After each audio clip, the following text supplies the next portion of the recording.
Assalamu alaikum wa rahmatullahi wa barakatuhu. I welcome all my students as well as my friends to this YouTube channel Learn with Wafa. So my dear students and my dear friends, today we are going to share some knowledge with you regarding the salient features of Indian Constitution. India का जो constitution है उसके salient features, उसके characteristic features क्या हैं, उस चीज़ के बारे में आज थोड़ी सी बात करेंगे. But my dear friends, before proceeding towards the main topic that is the salient features of the Indian constitution, let me tell you some points about the beginning, about the starting of the Indian Constitution. Dear students, the Indian Constitution, as you all of know, was framed by the Constituent Assembly. ये एक Constituent Assembly ने बनाया. India का Constitution जो है एक Constituent Assembly ने बनाया. फ्रॉम 1946, ये तो आपको पता है, 1946 से लेके 1949 तक, from 1946 to 49, that is for 3 years, this constitution was framed by this Constituent Assembly. And the Constituent Assembly which framed the Constitution, वो Constituent Assembly जिसने ये इंडिया का Constitution बनाया, इसमें टोटल मेंबर्स थे 389 members, 389 members. Out of these 389 members, 296 were from British India. Actually, it is that part of India which was ruled by the Britishers. So 296 members were from British India, and the remaining 89 members, they were from princely states. That is, those states which were directly ruled by the native rulers of India. Native rulers of India. So as a whole, there were 389 members in the Constituent Assembly, and this Constituent Assembly framed the Constitution of India in 2 years, 11 months and 18 days, which we approximately call as 3 years. Now, this Constituent Assembly, according to the preamble of the Constitution of India, was adopted by the people on 26th of November, 1949. And the same constitution came into effect on 26th of January 1950. Now, coming to the main topic, that is the salient features of the Indian Constitution. तो दोस्तों, अब हम बात करेंगे उस topic के बारे में जो आज का हमारा टॉपिक है, जो हमारा मौजू है आज, salient features of the Indian constitution. India का कॉन्स्टिट्यूशन जो है, इसके सैलिएंट फीचर्स क्या हैं, इसके कैरेक्टरिस्टिक्स, इसकी खसूसियात क्या हैं, तो इस चीज़ के बारे में आज हम इस टॉपिक में जानने की कोशिश करेंगे. तो सबसे पहले जो इंडिया का कॉन्स्टिट्यूशन है, तो सबसे पहली बात यह है कि ये एक रिटन कॉन्स्टिट्यूशन है. इट्स अ रिटन कॉन्स्टिट्यूशन, यानी ये कॉन्स्टिट्यूशन जो है इंडिया का, it is in the form of a book. ये एक किताब की शक्ल में है, यानी लिखी हुई फॉर्म में है. जैसे हमारे पास एक बुक होती है, तो उस फॉर्म में ये इंडिया का कॉन्स्टिट्यूशन भी है. बहुत से लोगों को कन्फ्यूजन होता है कि ये कॉन्स्टिट्यूशन है क्या चीज़, तो कुछ भी नहीं है, खाली एक किताब की तरह है. A written constitution in the form of a book, एक किताब की शक्ल में. और it is the largest constitution, ये दुनिया का सबसे बड़ा कॉन्स्टिट्यूशन है. It is the largest constitution in the world. In fact, it is the largest written constitution of the world. दुनिया का सबसे बड़ा जो है written constitution, दुनिया का सबसे बड़ा written constitution जो है, वो ये इंडिया का कॉन्स्टिट्यूशन है. इसकी क्या वजूहात हैं? इसकी कुछ वजूहात ये हैं कि it incorporated all the experiences gathered from the working of all the known constitutions of the world. यानी दुनिया के जितने भी कॉन्स्टिट्यूशंस हैं, दुनिया के जितने भी मशहूर कॉन्स्टिट्यूशंस हैं, दुनिया के जितने भी बड़े बड़े कॉन्स्टिट्यूशंस हैं, इंडिया का कॉन्स्टिट्यूशन उन सब कॉन्स्टिट्यूशंस से बोरो करके लाया गया है। यानी इंडिया के कॉन्स्टिट्यूशंस में जो फीचर्स इनकॉर्पोरेट किए गए हैं, जो प्रोविजंस इनकॉर्पोरेट किए गए हैं, they have been brought from different constitutions of the world. तो ये है इस बात का मतलब कि it incorporated all the experiences, यानी all the provisions gathered from the working of all the known constitutions in the world। जो भी दुनिया के known constitutions हैं, मशहूर constitutions हैं, यानी famous constitutions हैं, उनके provisions borrow करके इंडिया के constitution में incorporate कर दिए गए। तो इस वजह से ये एक वजह थी कि इंडिया का constitution जो है ये दुनिया का सबसे बड़ा constitution बन गया। क्योंकि अब देखें, अब अगर हम एक काम करें कि एक बुक बनाएंगे हम, तो एक बुक से कुछ चीज़ें उसमें इनकॉर्पोरेट करेंगे, दूसरी बुक से कुछ चीज़ें इनकॉर्पोरेट करेंगे, मुख्तलिफ बुक्स से डिफरेंट चीज़ें हम इनकॉर्पोरेट करेंगे और मुख्तलिफ सोर्सेज से मुख्तलिफ चीज़ें इनकॉर्पोरेट करते जाएंगे। तो इनफैक्ट ये एक बहुत बड़ी बुक बन जाएगी। And same is the case with the Indian constitution. India के कॉन्स्टिट्यूशन का भी मसला यही रहा है कि इंडिया का जो कॉन्स्टिट्यूशन है इसमें भी मुख्तलिफ दुनिया के मुख्तलिफ कॉन्स्टिट्यूशंस जो थे वहाँ से कुछ फीचर्स, कुछ प्रोविजंस लाके इंडिया के कॉन्स्टिट्यूशन में इनकॉर्पोरेट कर दिए गए। तो उस वजह से दुनिया का ये सबसे बड़ा रिटन कॉन्स्टिट्यूशन बन गया। तो दूसरी बात क्या है, to avoid all defects and loopholes that might be anticipated from the light of other constitutions. यानी दुनिया के मुख्तलिफ कॉन्स्टिट्यूशन से जब ये बोरो किया गया तो ये जाहिर सी बात है कि दुनिया के जो कॉन्स्टिट्यूशंस हैं, नोन कॉन्स्टिट्यूशंस, फेमस कॉन्स्टिट्यूशंस, उनमें कुछ लूप होल्स भी हो सकते हैं, उनमें कुछ डिफेक्ट्स भी हो सकते हैं। तो उन डिफेक्ट्स को अवॉइड करने के लिए, उन डिफेक्ट्स को, उन लूप होल्स को दूर करने के लिए इस कॉन्स्टिट्यूशन को एक ऐसी शक्ल दी गई कि ये दुनिया का सबसे बड़ा कॉन्स्टिट्यूशन बन गया।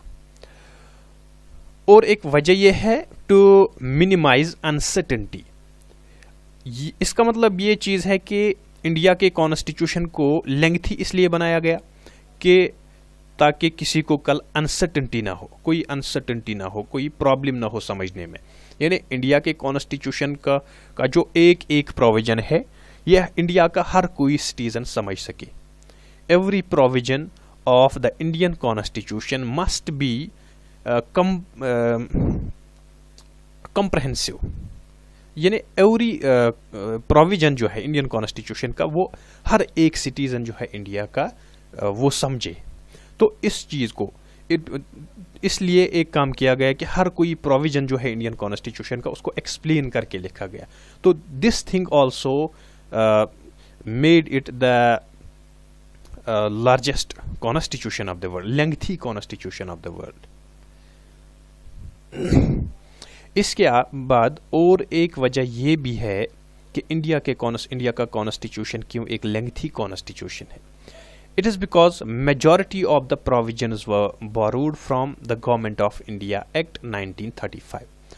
Government of India act 1935 it holds a great importance. ये एक बहुत ही अहमियत का हामिल है, ये एक बहुत ही इम्पॉर्टेंट एक्ट है। क्योंकि 1935 से अगर हम देखें, 1935 से 1950 तक, जब तक कि इंडिया का कॉन्स्टिट्यूशन एनेक्ट हुआ, तो तब तक India was governed under this government of India act 1935।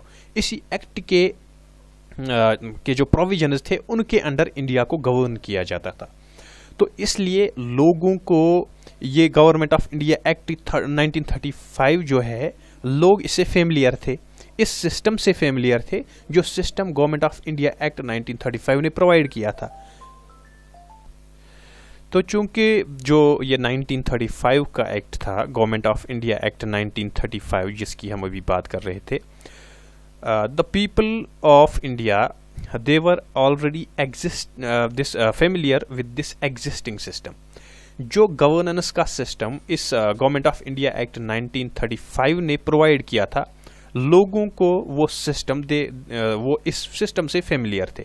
तो इसलिए इस एक्ट से बहुत से प्रोविजंस जो है वो इनकॉर्पोरेट किए गए इंडियन कॉन्स्टिट्यूशन में।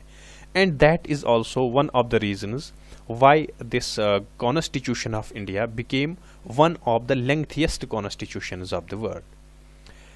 And one of the reasons for this constitution to be the largest constitution of the world is the vastness of the country. That is, India is a vast country. यहाँ पे जो है, यहाँ पे मुख्तलिफ cultures पाए जाते हैं, मुख्तलिफ रिलीजन्स पाए जाते हैं, डिफरेंट रीजन्स पाए जाते हैं, डिफरेंट कम्युनिटीज़ पाई जाती हैं। So in order to address the needs and interests of all these communities, all these cultures, all these diversities, this constitution required to be incorporated such provisions which would meet all the needs and aspirations of these people. इसी तरह यहाँ पे एक और point है, multifarious challenges in the country. Even today we can witness so many challenges in our country, like there are religious challenges, there are linguistic challenges, there are cultural challenges, there are regional challenges. In order to address all these challenges, इन सभी challenges को address करने के लिए India के constitutions में उन provisions को incorporate करना बहुत ही ज़रूरी काम था, जो आगे चलकर इंडिया में जो ये चैलेंजेस देखने को मिलते हैं आजकल, या तब से जब से कॉन्स्टिट्यूशन बना है तब से लेके आज तक जो भी चैलेंजेस थे उनको अवॉइड करने के लिए, उनको एड्रेस करने के लिए it was necessary that those provisions should be incorporated in the constitution which would help in order to tackle all these problems. And the last reason, and this is the this is one of the most important reasons, in fact, it is a single constitution for the entire country except for Jammu and Kashmir. देखिए India जो country है, यहाँ पे इस वक्त India में 29 states हैं. India consists of 29 states. And therefore we can say that it is a very vast country. ये एक बहुत बड़ी कंट्री है, बहुत बड़ा नेशन है. तो इन तमाम 29 स्टेट्स को except for Jammu and Kashmir, यानी जम्मू एंड कश्मीर को छोड़ के, मतलब 28 स्टेट्स के लिए एक ही कॉन्स्टिट्यूशन है. और अगर हम ये कहें कि जम्मू एंड कश्मीर पे भी इंडियन कॉन्स्टिट्यूशन के most of the parts apply होते हैं, तो इसलिए हम ये कह सकते हैं कि Indian constitution is applicable to all the 29 states collectively.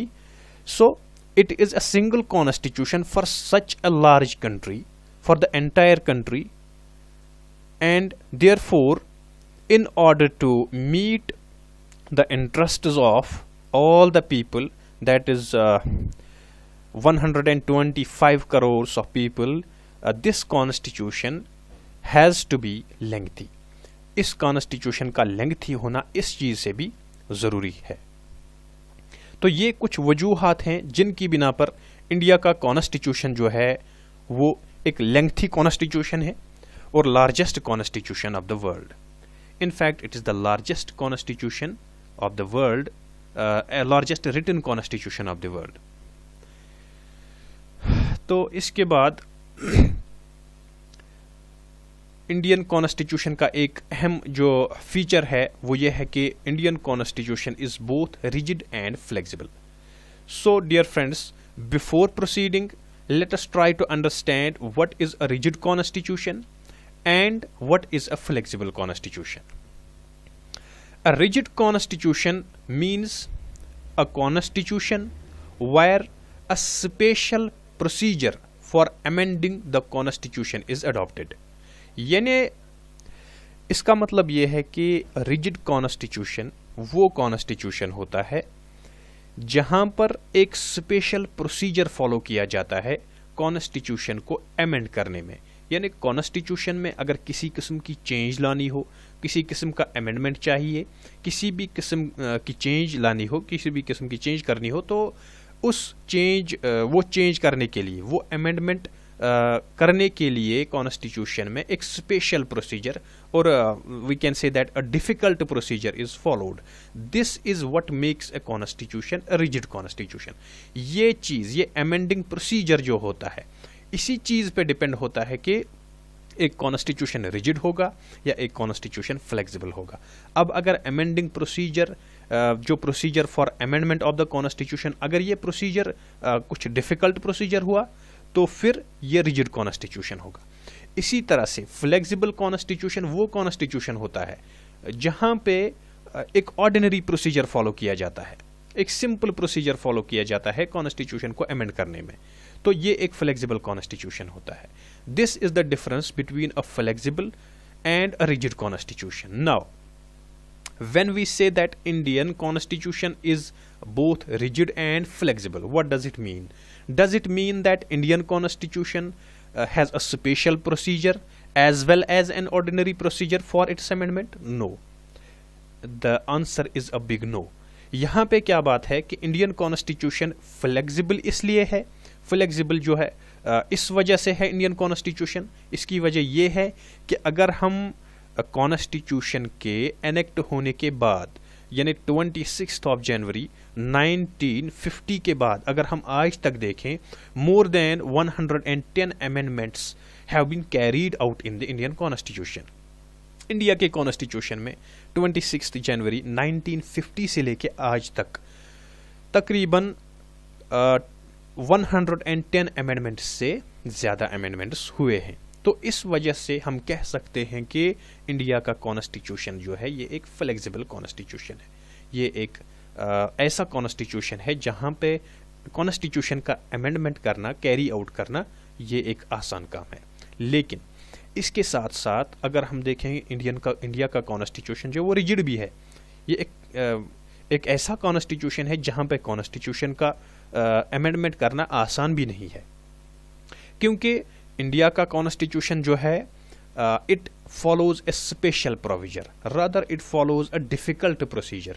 यहाँ पे जो प्रोसीजर है इंडिया के कॉन्स्टिट्यूशन को अमेंड करने का, वो एक डिफिकल्ट प्रोसीजर है जो फॉलो किया जाता है इंडिया के कॉन्स्टिट्यूशन को अमेंड करने के लिए. तो इसलिए हम कह सकते हैं कि इंडिया का कॉन्स्टिट्यूशन जो है वो रिजिड भी है. So simply put we can say that Indian constitution is both a rigid as well as a flexible constitution.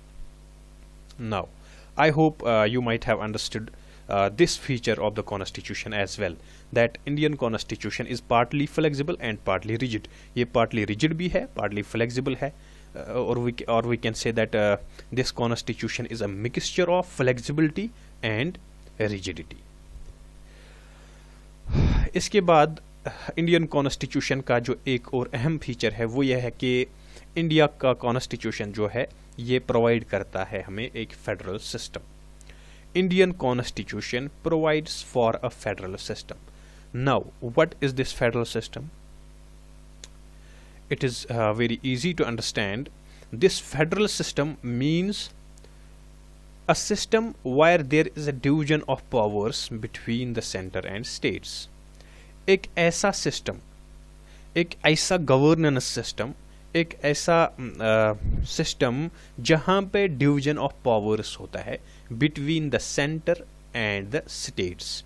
यानी सेंटर और पेरिफेरी में जो स्टेट्स होते हैं उनके दरमियान, उनके बीच में जब पावर्स डिस्ट्रीब्यूट होते हैं, डिवाइड होते हैं, तो उस सिस्टम को जहाँ पे पावर्स डिस्ट्रीब्यूट और डिवाइड होते हैं between the centre and states, that very system is known as a federal system. अगर हम इंडिया की तरफ देखें, इंडिया में जो है सेंट्रल गवर्नमेंट भी है और स्टेट गवर्नमेंट्स भी हैं, and the powers have been divided between the central government and the state governments. In this way, we can say that Indian constitution provides for a federal system, or in India we can see a federal system of governance. Remember, the word federation is nowhere mentioned in the constitution. अगरचे federalism है India में, लेकिन ये federation term जो है it has been nowhere mentioned in the constitution. Constitution में, India के constitution में ये कहीं पे भी ये वर्ड जो है फेडरेशन ये पाया नहीं जाता। और इसके साथ साथ एक अहम पॉइंट ये भी है कि अगरचे इंडिया में फेडरलिज्म है, अगरचे इंडिया में फेडरल सिस्टम पाया जाता है, लेकिन इसके डोमिनेंट फीचर्स जो हैं, इस फेडरलिज्म के डोमिनेंट फीचर्स वो यूनिटरी फीचर्स हैं। तो हम सिंपली ऐसे कह सकते हैं कि इंडिया का जो फेडरलिज्म है, इंडिया का फेडरल सिस्टम जो है, it is a federal system with a strong centre, with a strong center, and this feature of the Indian Constitution, that is federalism with strong center, it has been borrowed from the Canadian model. That is, it is based on the Canadian model. It has been borrowed from the Canadian Constitution. ये जो है federal system, India का federal system जो है ये बिल्कुल resemble करता है federal system of Canada, because in Canada there is also federalism with strong center, means the states are weak than the center, or we can say in other words center is more stronger than the states. For example, हम एक मिसाल से आप लोगों को समझाते हैं कि अगर इंडिया में एक स्टेट है लाइक बिहार स्टेट और राजस्थान और उत्तर प्रदेश, किसी भी स्टेट की एग्जाम्पल हम लेंगे, और सेंटर भी है। अब देखें कॉन्करेंट लिस्ट जो है ये एक वो लिस्ट होता है जिसके सब्जेक्ट्स पे both centre and state can make laws. अब कॉन्करेंट लिस्ट पे के किसी सब्जेक्ट पे सेंटर भी लॉ बनाता है, स्टेट भी लॉ बनाता है, लेकिन स्टेट का जो लॉ है that contradicts the law framed by the centre. Now in this case the law framed by the central legislature, that is the Parliament of India, will prevail. ये जो है ये लॉ जो इंडिया के parliament ने बनाया है ये डोमिनेंट होगा और यही प्रिवेल होगा। यानी स्टेट के लेजिस्लेचर ने जो लॉ बनाया है वो that will be declared as null and void because in India the center is more stronger than the states. So in short we can say that in India the Indian federal system is a system which is characterized by a strong center, and this is one of the features of Indian Constitution. I hope you will have understood this feature of the Indian Constitution as well.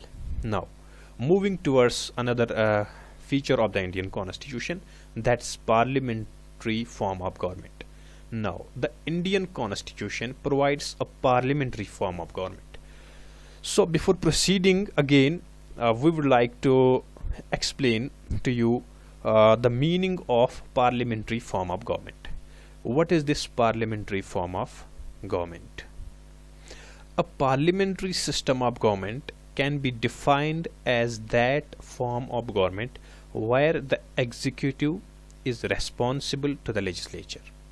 Short में parliamentary form की definition ये है, parliamentary form of government वो type of government होता है, वो form of government होता है जहाँ पे एग्जीक्यूटिव रेस्पॉन्सिबल होता है लेजिस्लेचर को। यानी एग्जीक्यूटिव जो होता है which ever policies it frames, which ever law it executes, for all those policies and schemes and laws, it remains responsible to the legislature.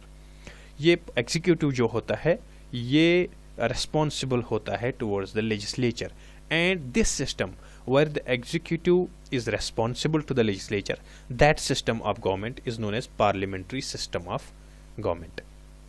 And because the parliamentary system of government, parliamentary form of government is characterized by the phenomenon that prime minister is the real head of the state, head of the government. ये real head जो होता है यहाँ पे, जो prime minister होता है वही होता है यहाँ पे रियल हेड, तो इसलिए इस पार्लियामेंट्री फॉर्म ऑफ गवर्नमेंट का दूसरा नाम है prime ministerial form of government. And again it is also known as Westminster form model of government, क्योंकि ये पार्लियामेंट्री फॉर्म ऑफ गवर्नमेंट जो ये कंसेप्ट है, ये प्रोविजन जो है इंडिया ने बोरो किया है इंग्लैंड से. अब इंग्लैंड का जो ये पार्लियामेंट है that is located in London, in the capital of England. और लंदन में एक जगह है जहां पे एग्जैक्टली लंदन का ये इंग्लैंड का पार्लियामेंट लोकेटेड है, जिसको कहते हैं Westminster. That is why this parliamentary form of government is also known as Westminster model of government. This form talks about the presence of nominal means de jure and real means de facto executives. इसका मतलब ये है कि parliamentary system of government जो होता है यहाँ पे एग्जीक्यूटिव को डिवाइड किया जाता है into nominal executive and real executive, where the nominal executive is the president and real executive is the council of ministers headed by the prime minister. यानी nominal executive जो है वो president है, who has the nominal powers, although he has some original powers as well, which we can say as the discretionary powers of the president, which he enjoys without consulting the council of ministers, but most of the powers exercised by the President of India are exercised by him after the consultation with the Council of Ministers. That is why he is termed as the nominal head of the state. और इसके बाद real executive जो होता है वो prime minister होता है. He does not need the consultation of any of these regarding the exercise of his powers. So this form of government talks about the presence of two types of executives, that is nominal executive, which is also known as de jure executive, and a real executive, which is known as de facto executive. और ये जो parliamentary form of government है it is characterised by majority party rule, यानी इसका एक अहम खसूसियत इसकी ये होती है कि यहाँ पे मेजॉरिटी पार्टी रूल होता है. देखिए हम देख सकते हैं कि जब भी यहाँ पे इलेक्शंस होते हैं, पार्लियामेंट्री इलेक्शंस होते हैं या लेजिस्लेटिव असेंबली इलेक्शंस होते हैं, तो वहाँ पे जो मेजॉरिटी पार्टी होती है यानी वो पार्टी जो सबसे ज़्यादा सीट्स गेन करती है that very party forms the government. वो पार्टी गवर्नमेंट फॉर्म करती है और वही रूल करती है for the next 5 years. So it is very simple to understand that in the parliamentary form of government there is majority party rule. Similarly, there is collective responsibility to the Lok Sabha, and I had in fact talked about this feature of the parliamentary form of government in its very definition. पहले जो हमने definition बोली कि यहाँ पे जो parliamentary form of government जो होता है वो वहाँ पे executive responsible होता है legislature को यानी लोक सभा को. तो यहाँ पे यही पॉइंट कहा गया है कि collective responsibility to the Lok Sabha. It means that all the whether it is prime minister or all the council of ministers, they are collectively responsible to the Lok Sabha. Similarly, leadership of the prime minister. So ये एक और feature है parliamentary form of government का कि यहाँ पे prime minister जो होता है वो लीडर होता है और स्टेट्स में जो होते हैं chief ministers they act as the leaders. And as a whole, this prime minister acts as the leader of the nation because he is elected as the leader of the majority party. ये तो leader of majority party होता है और majority party का ही rule होता है यहाँ पे majority party का rule होता है. तो इसलिए ये जो होता है ये prime minister जो होता है वो leader, we can call him as the leader of the whole nation. The dissolution of Lok Sabha. This is yet another feature of the parliamentary form of government. Parliamentary form of government वैसे वो आगे चल के हम इसको detail में पढ़ेंगे ये पार्लियामेंट्री फॉर्म ऑफ गवर्नमेंट क्या होता है, इसके फीचर्स क्या होते हैं, that we will discuss in detail in the future. But यहाँ पे ये चीज़ भी अंडरस्टैंड करने के लायक है कि यहाँ पे जो एक फीचर होता है that is dissolution of the लोक सभा. दैट इज लोक सभा can be dissolved. This type of government is present at both central and state levels. ये जो टाइप ऑफ गवर्नमेंट है ये पार्लियामेंट्री फॉर्म ऑफ गवर्नमेंट ये इंडिया में स्टेट्स में भी पाई जाती है और सेंटर में भी पाई जाती है. सेंट्रल गवर्नमेंट भी वही पार्लियामेंट्री फॉर्म ऑफ गवर्नमेंट है और स्टेट लेवल पे जो गवर्नमेंट पाई जाती है वो भी एक पार्लियामेंट्री फॉर्म ऑफ गवर्नमेंट है. और ये फीचर जो है dissolution of Lok Sabha, it means that the president of India का जो प्रेसिडेंट है वो डिसॉल्व कर सकता है लोकसभा को या वो डिसॉल्व कर सकता है, वो इसको ख़त्म कर सकता है लोकसभा को before the expiry of its term, यानी बिफोर 5 years. 5 year जो कि एक्सपायरी टर्म होती है इस लोकसभा की, उससे पहले भी लोकसभा को डिसॉल्व कर सकता है, ख़त्म कर सकता है, so that new elections may take place and a newly elected government may be formed in the country. तो फ्रेंड्स, ये थे कुछ फीचर्स ऑफ इंडियन कॉन्स्टिट्यूशन। इंशाल्लाह अगले पार्ट में हम कुछ और फीचर्स लेके आएंगे, जो इंडियन कॉन्स्टिट्यूशन के जो अगले और कुछ फीचर्स हैं वो इंशाल्लाह अगले पार्ट में हम आपके साथ डिस्कस करेंगे। So wish you best of luck. अस्सलामु अलैकुम रहमतुल्लाहि व बरकातुहू।